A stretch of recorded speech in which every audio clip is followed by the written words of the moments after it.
Hi, Filmatics. Welcome to the show. Today we have an extraordinary guest. We have Brooks Wachtel. I hope I said that right, Brooks. He's an Emmy award-winning screenwriter, producer, and author. His latest novel, Lady Sherlock, Circle of the Smiling Dead. But Brooks is known for some extraordinary animation like Spider-Man, X-Men, Iron Man, Silver Surfers, The Adventures, and even his documentaries. So he's going to talk so much about that. So let's welcome Brooks on the show so he can tell you about all his shows that he's been on. Hi, Brooks. Hello, Marilyn. How are you this morning? I'm great. And I just want to thank all of our listeners for listening.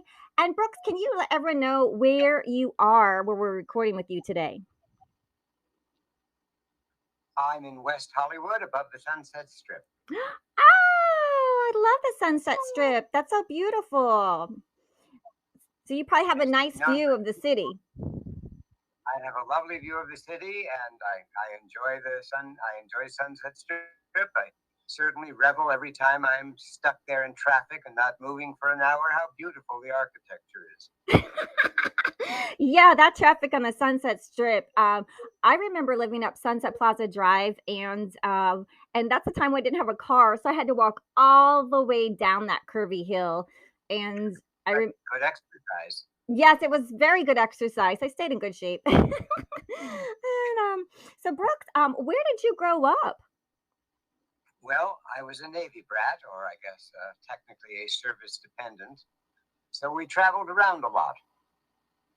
I was born in Washington, D.C., but because father was a career naval aviator, we moved every 2 years. My younger brother was born in Trinidad.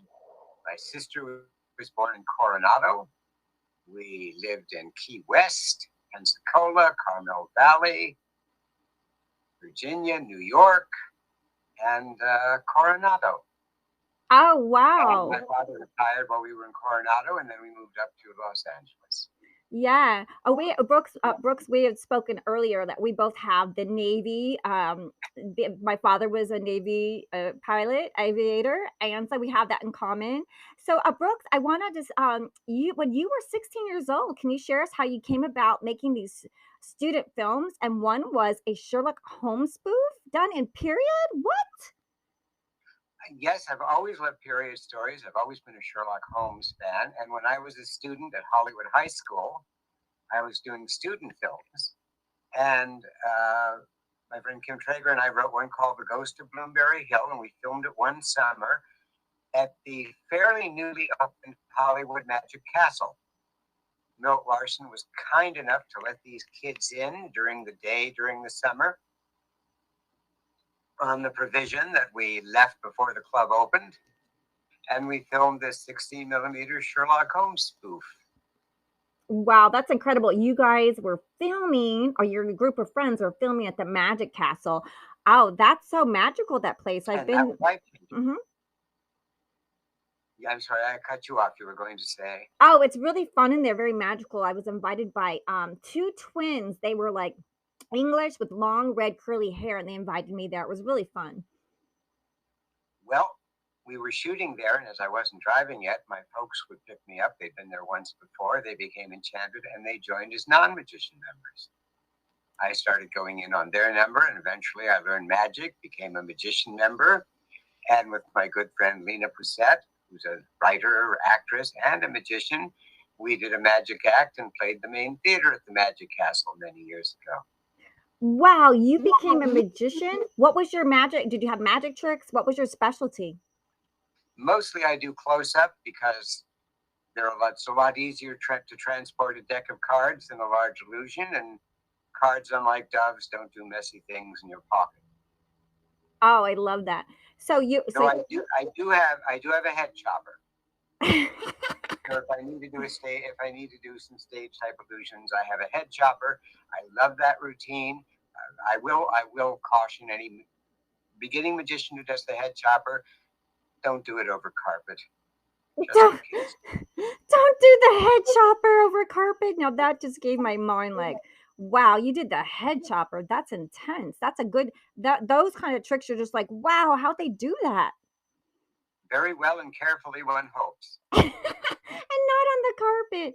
So, And not over mostly I do cards. I mostly do cards. I love that. So, Brooke, so then you're in high school at Hollywood High School, and then how did you go on this journey? Like, oh, can you share with us one of your some of your favorite films growing up? Oh, good heavens! And we only have an hour. I mean, I have so many favorite films, so many that were influenced. I just did a podcast on two of them with my friend Steve Rubin.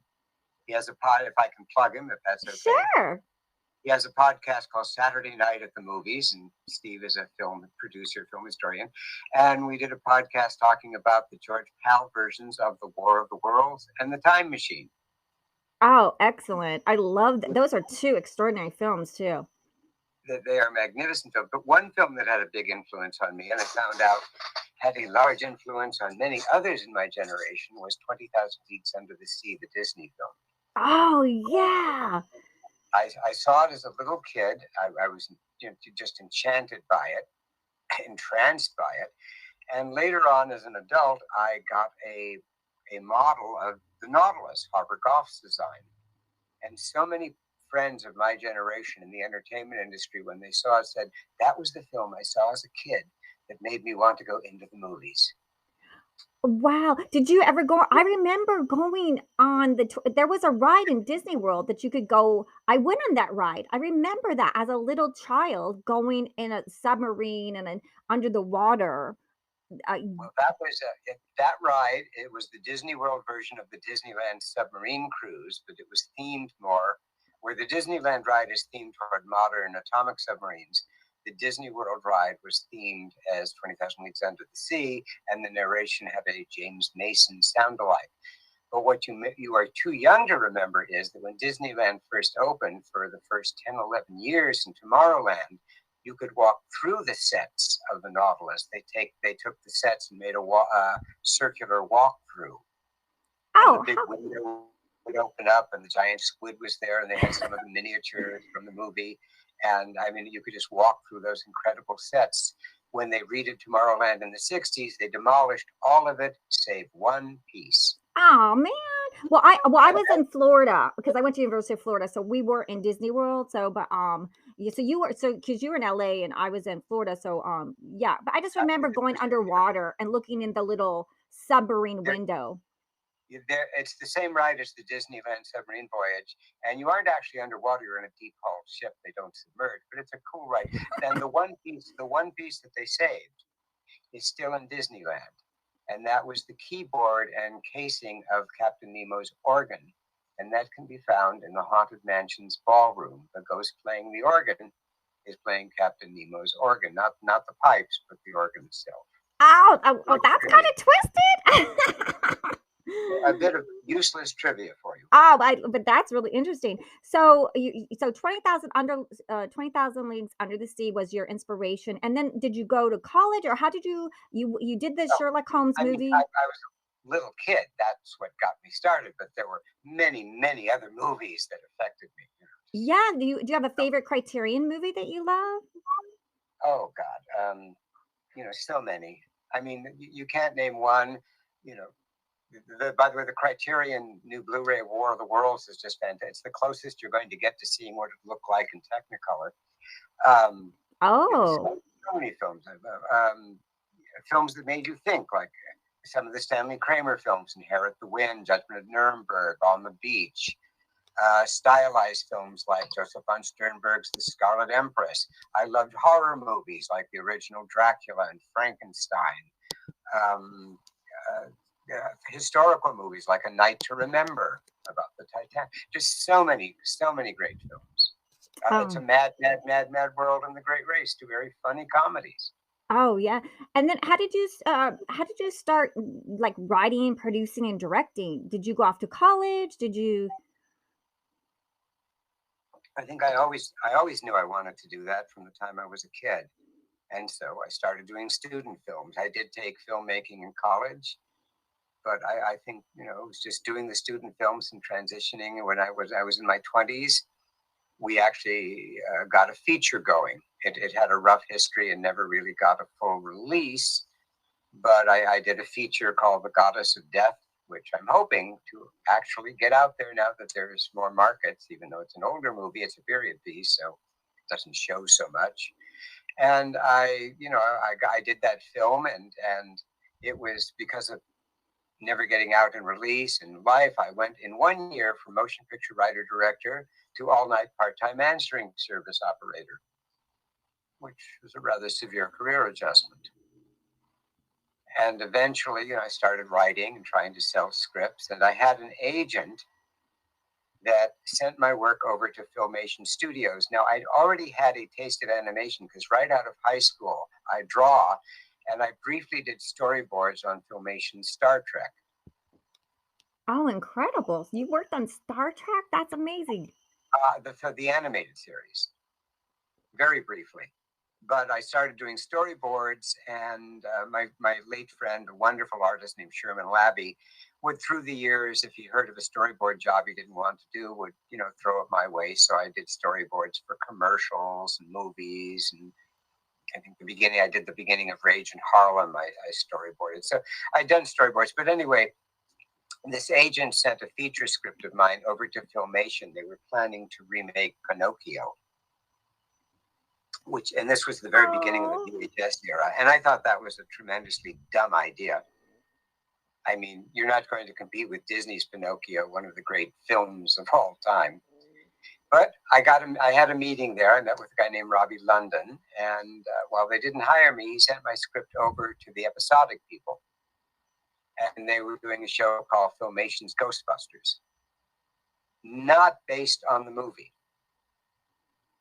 but based on a live action series with Larry Storch and, oh God, the name's just out of my head, the two stars of F Troop. And so I sold a script with a co-writer, and then we worked on She-Ra, which I loved because I love strong female characters.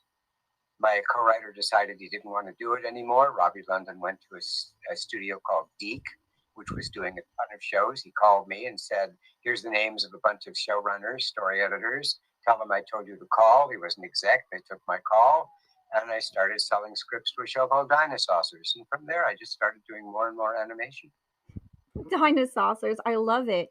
And you have so many shows like Fox live action Young Hercules, hits from PBS like Liberty Kids, and Saturday morning action shows like Heavy Gear, Spider-Man, X-Men, Iron Man, Silver Surfer. I mean, I think the Avengers, Mortal Kombat, The Mask, Beast Machines, Transformers, Godzilla's, Gargoyles, Wing Commander Academy, and also you do also Clifford the Big Red Dog. And then you just did an animation feature film, Star Wars, which is an American Korean underwater Lord of the Rings. So it's Sea Wars. Sea Wars. So which one would you want to share with us? Do you want to share a couple how you got on there and like maybe some of your favorites that you worked on? Oh boy, I mean, many, but let me just try to think. Dinosaurs sort of gave me my start because I started doing them, and at Deke I met other story editors, and one of the best shows I ever worked on was a primetime show called The Legend of Prince Valiant. Diane Dixon was the story editor, David Corbett the producer, and it was a primetime show. So the scripts were very adult, and they dealt with real issues, politics, morality. People died, which would never happen on a kids show. And I did 14 of them, and it was serialized in many cases. So I wrote the finale to the series, and it was indeed a finale, and it paid off events that I set in motion 2.5 years earlier with my first episode. So getting to write that kind of deep, character-driven, almost mini features was quite a treat, and they had tremendous voice talent. The animation was a little rough, but the art direction was beautiful, and again, the voice talent was just superb. I was writing for great actors. And after that, the X-Men was starting up. And I told my agent, I love the X-Men. I've been a big fan. I want to work on that show. Oh my So gosh. she called me back and said, I had to walk naked in the park, but I got you an interview. So I had to interview not only with the story editor, but with one of the execs at Fox Kids, who became a good friend, Sid Iwanta. And so I started working on X-Men, and one of my favorite episodes was doing an adaptation of the Dark Phoenix saga, which was this landmark comic book from Chris Claremont and John Byrne, and I wrote the adaptation to the finale of it, and it was one of the most fun things I ever wrote. And the story editors, the Lee Walls, and on X-Men started to use me on a lot of other shows, and they also did the live-action Young Hercules, so they called me for that. So, excuse me, took a drink of water there. So, and I was lucky enough not to get typecast doing hard action adventure, because I also did preschool shows like Clifford the Big Red Dog. I did those, and Spider-Man with a lady named Cynthia Harrison, who started out just kind of proofreading and looking over and story editing and comment on my scripts, and she's very good. So when we were doing Spider-Man, I was doing several scripts at the same time, and want to come in on this. And she turned out to be a great writer, and we worked on a lot of other things together. And another writer I worked with a lot was Lena Poussette. We did some features together, and later some animation. So those were all fun shows to work on. I love the superhero shows because I read the comics. When my parents told me I was wasting my time reading comics, I didn't have the foresight to say, Mother, I am doing research for my future career. What was your favorite comic book when you were growing up? I had a lot of them. And, the X-Men was certainly high on the list. Yeah, the X-Men. What about like Iron Man? Because that's so huge right now too, right? I worked on Iron Man, the animated show, but he wasn't one of my favorites. And I love doing kick-ass, strong, capable female characters. And I got known for that. So many times when they had the scripts that were centered around some of the female characters, they'd give them to me, which I was very flattered, because I thought, well, would you want to give this to, one of the women writers? But I'm glad that kind of chauvinism or anti-chauvinism didn't exist, because frankly, I think anybody should write to their strengths anytime. Because if you say, well, only a woman should write a woman-centered script, then does that mean you're not going to let her write a male-centered script? Well, that would be absurd. There's women writers that write male characters that are just unbelievably wonderful. So I don't think gender writers should be pigeonholed. You should be able to write, anything that appeals to your strengths. And believe me, there's some ladies I know that write such kick-ass action adventure with male heroes that I'm green with envy. And so, I got known for doing great female characters, which ultimately now I'm doing Lady Sherlock, my own character. Oh yeah, your book. So I wrote a lot of superheroes, and actually, reading comics, I tended to read more of the DC characters, because when I was really young, Marvel was just sort of starting up, and I didn't work on very many DC shows. I wanted to work on Batman and Justice League. I ended up working on here we go. I'm having a senior moment. Static Shock, which was fun. Oh, but that was the only Warner DC show I worked on. Yeah. What I remember auditioning for Mortal Kombat, and they asked me as an actress, did I have I had no karate skills. My dad should have let me go to karate, but I just had none of those kind of skills.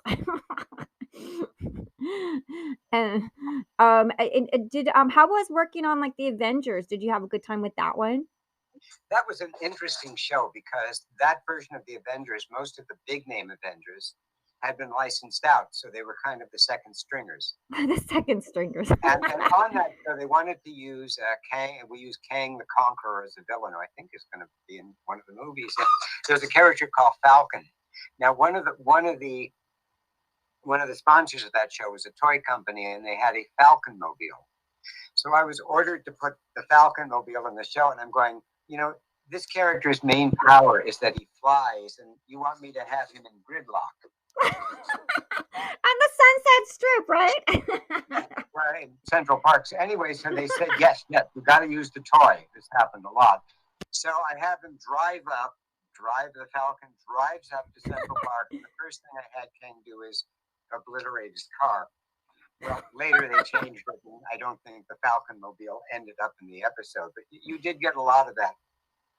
Put the toys in there. When I did She-Ra, which was sponsored by Mattel, they gave me, this whole book of toys and said, you don't have to, but any of these toys you can work into the episode, we'd appreciate. Many times during the toy-driven era, you'd get show Bibles that would be 10 pages of characters and a 20-page toy catalog. and try to work it. There was a show called Spiral Zone or Spiral Force, I forget. And because they wanted to have action figures, they wanted every character in every act. So you had every act about, 10 good guys, 10 bad guys, just simply ridiculous. Oh my God. Absurd story demands from the toy companies, because these shows were ultimately long commercials for toys. 10 characters and 10 toys. Like everybody was talking at once, right? Oh, just keeping track of them or giving them something to do. Plus, I'm sure the animators hated it. All the pencil mileage of all these guys. Oh wow! And what was your favorite toy to add in? Do you have a couple of favorite toys? Like what is it, bows and arrows, or like a rolling pin? Not really. I didn't have any favorite toys, and I never. The only time I ever bought the toy was I worked on a terrific show called Exo Squad. Oh. And that one was so much fun. Again, it was much more adult in nature. It was like an outer space war series. And the Leewalds were doing it with Mark and Mike Edens, and what they do is they worked out all the stories. So you got basically a description of what the story would be, and you just went right to script. You didn't do an outline. And because I had a lot of historical and military knowledge, they loved my scripts. And for the last one, they didn't even work out the story. They just said, "Well, here's the basic setup. Just do what you want." That's nice, right? And it was such a fun show to work on, so I did buy one of those toys. Ah, and like what about like when you're writing like your superheroes and they said put this toy in for this character, did you have like a favorite toy character that you wrote about? Like I don't know if you had an bow and arrow or a pen that shoots ink or something. No, nothing like that. When you had characters with weapons, usually the weapons were established from the comic book. And also, you just try to be consistent. I teach a writing class at UCLA. And when I get in, and it's a class, it's a class supposedly on teaching writing animation, but 90% of it is writing, 10% are the specifics for animation, because writing is writing. So, you have to be consistent with powers. That's the main thing. Consistent with the powers. You can't have Cyclops from the X-Men cutting through a bank vault in one scene with his beam and not be able to get through a wall with his beam in another. That makes sense. And I remember the first season of Supergirl, the live action series. Mm-hmm. In one episode, she'd lift a 1,000,000-ton spaceship into orbit, and then the next episode, she'd be trapped in quicksand. I mean, a lot of times when they don't use writers that are familiar with the genres, you get this. I remember there was a show called Lois and Clark, and Superman and Lois are getting married. He says Clark Kent, and a guy comes in with a gun or a bomb, and they don't know what to do. And I'm saying, this is so stupid. He'd use his X-ray vision and just melt the thing. Or move at super speed when no one could see him and take it away. But apparently the writers weren't used to superheroes, so they didn't go there. And you had a situation that would be fine for a non-superhero, but not so dangerous for someone like Superman. I've never written for him, but I know people who have. He's a damn tough character to write for because he's so powerful. It's hard to get this guy in trouble. But that old kryptonite, like I get migraines, so because my kryptonite's giving me a migraine, and that's called the internet, like Wi-Fi zapping you in your eyes. But I mean, you don't want to use kryptonite every episode. You don't want to have every little thug holding up a liquor store suddenly whipping out kryptonite to stop Superman. It gets to be silly. No, I guess the main silly thing is why the thug is working in Metropolis to begin with. Why doesn't he move to Gotham City? I'll rob during the daytime when Batman's not around. I'm gonna watch your show. Like, we should have the adult version where it just doesn't make any sense, and everyone just can eat popcorn and like play like bingo. Like every time, like they use kryptonite. Okay, they're using kryptonite again. Eat popcorn, or are you allowed to say have a shot? So, you have to be careful when doing a superhero show to keep the powers consistent. And also the best superheroes are the ones whose powers are limited, so you can get them in trouble. So it's not easy for them to get out of situations. Yeah, like getting the rules of the world or the rules of the magic. Yeah, because I'm doing my first pitch deck, and I had the beautiful notes from Brad Birch of PJ Masks. He gave me like the all this beautiful notes to write a story pitch deck for my animation kid shows that I'm going to be doing my first pitch deck. So it's really intimidating, all the notes, but I'm so grateful because, like you said, like you have to know the rules of the world, and like you said, it's better for comedy or writing to have limited powers, and that makes sense. And you've definitely written like so many of our favorite shows, the top superheroes. You've done that and you've nailed it, and you've done that extraordinarily well. Like, you're so Thank you. brilliantly talented, and I just look up to you, especially like you took a book as simple as, like, Clifford the Big Red Dog. Can you explain that? Because like some stories, like, they seem really simple, but you were able to make episodes for it. So how do you go about like something so simple as a story like a big red dog goes to school? Like, how do you start even thinking about writing the story? Well, Clifford, of course, we weren't doing stories that were adaptations of any of the stories from the books. The show had a story editor, and for Clifford, I was working primarily with Cynthia Harrison, who fortunately had a little daughter, and having that kid point of view really helped,